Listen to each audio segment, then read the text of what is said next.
ChatGPT just dropped 5.3 Instant. So OpenAI just quietly rolled out GPT 5.3 Instant to every single ChatGPT user on the planet. It's free, no upgrade needed. And this isn't just a vibe code update. According to the stats, hallucinations are down almost 27%. It also feels a lot less cringe. We're going to be testing out today. The web search is improved too, and it's also giving better answers. So this is the ChatGPT people wanted from the beginning. Should be a lot faster when it replies as well. And today we're testing it live together to see if it actually delivers, because everyone's hyping this up right now, but does it actually feel different? Is it actually smarter in reality? Or is this just OpenAI doing some sort of damage control after the last updates? Let's check it out. Stick with me, because by the end of the video, you're going to know exactly what changed, whether it's actually worth using, and one thing most people are completely sleeping on when it comes to this update. So we're going to check it out now. You can see that it's inside ChatGPT like so, and we can start testing this out. So if we go inside here, it should be a lot faster. We can probably compare it side by side in a second as well. So I'm just going to say something quick like this just to see how it performs. It's really fast to reply, to be fair. You're still using those M dashes, which to this day, I don't understand why we're doing that, but it is super fast to reply on as well. According to the tweet announcement, this is by Nick Turley, who's VIP and head of the ChatGPT app. He said that we've heard the feedback on 5.2, sometimes too cautious, too many caveats, and conversations that didn't flow as naturally as they should. 5.3 Instant tackles that with fewer unnecessary refusals, fewer defensive disclaimers, and answers that get to the point more directly. So you actually have a look at the benchmarks here, and we have a look at the site itself. Let's check this out. This is literally, it's just been announced, and they've said GPT 5.3 delivers more accurate answers, richer and better contextualized results when searching the web, and reduces unnecessary dead ends, caveats, and overly declarative phrasing that can interrupt the flow of conversation. And then it focuses on the tone, relevance, and conversation flow. Let's have a look at how it's being used. So you can see like side-by-side comparisons right here. So it tends to split up the text, creates like shorter responses and everything else. If we actually have a look at that prompt here, it says, can you help me with the trajectory of calculations for a really long distance archery scenario? So let's try that out inside ChatGPT here.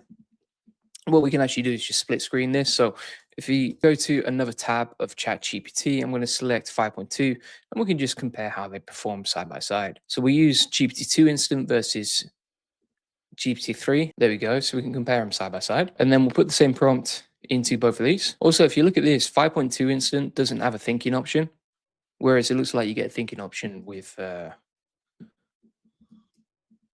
let's have a look here. Oh no, they're both non-thinking models. It just selected 5.2 thinking for some reason. Team says, hi, are you real or avatar? What do you think, mate? So if we have a look here, side by side, this is like a more straight to the point response, whereas this is like a longer list. Which one feels more natural? This one, I would say this one just gets a lot more to the point, right? It flows better. And this is GPT 5.3 Instant. So it does seem like it's giving better answers in the conversational style. Also, if you look at the way that it's formatted, this answer here looks way nicer. So look at the way that it's added the formulas and everything else. Whereas with exactly the same prompt on ChatGPT 5.2 Instant, the old one, it just looks less interesting, a bit more boring, a bit more sort of too logical, and it doesn't feel as sentient as the left-hand side. So you definitely get a better answer on the left-hand side, and on the right-hand side, it doesn't look so nice. So it's definitely an improvement in the right direction. So let's come on to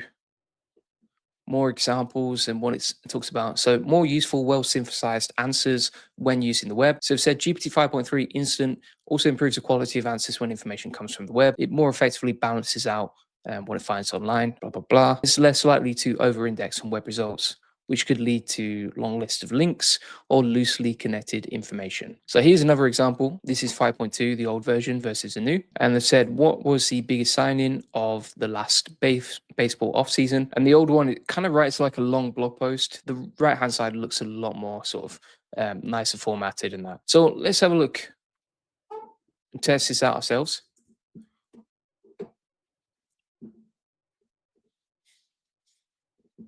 Put this inside the same chat. This was way faster, by the way. GPT 5.3 is a lot faster on the responses. But I would say like the results look kind of better on 5.2 Instant. You see how you get like the news links here? which I think looks nicer emojis. So you see how it's got these emojis on the answers, but this one is more direct and straight to the point. It's more punchy. It says smoother, more to the point conversational style. I've definitely noticed that. So a lot of people said that GPT 5.2 Instant's tone could sometimes feel cringe, whereas, for example, with this update, it's just a lot more sort of direct and punchy and a bit smoother when it comes to speaking with it directly. Honestly, I think I did cancel ChatGPT after the last couple of updates because I thought like it's just nowhere near as good as something like Claude. So let's type this in, and you can see here that this gives a more direct response than this one. That is a brutal question. Let's see what else we got here. More reliably accurate responses. So I think I heard, yeah. So on the higher rates, stakes evaluations, GPT 5.3 Instant reduces hallucination rates by 26.8%, and when using the web, and 19.7% when only relying on its internal knowledge, right? So it's a big improvement in terms of reducing hallucinations, which is great. I have noticed that with Claude as well. Claude hallucinates way less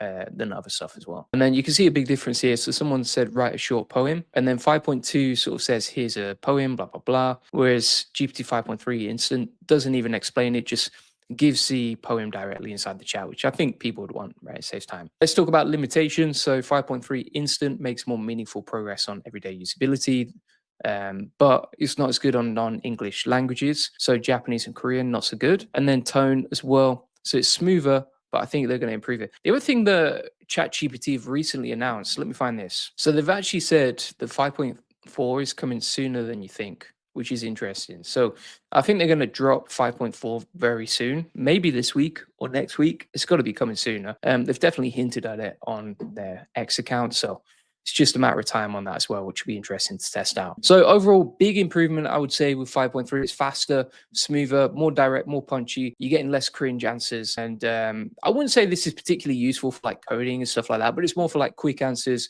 web searches. That's what it's designed for. And it's better to give you a better tone. So overall, it does outperform 5.2. Am I saying it's better than Claude or anywhere near the same range as Claude? Absolutely not. I would say Claude is Claude is just miles ahead of anyone at this point. So that's basically it.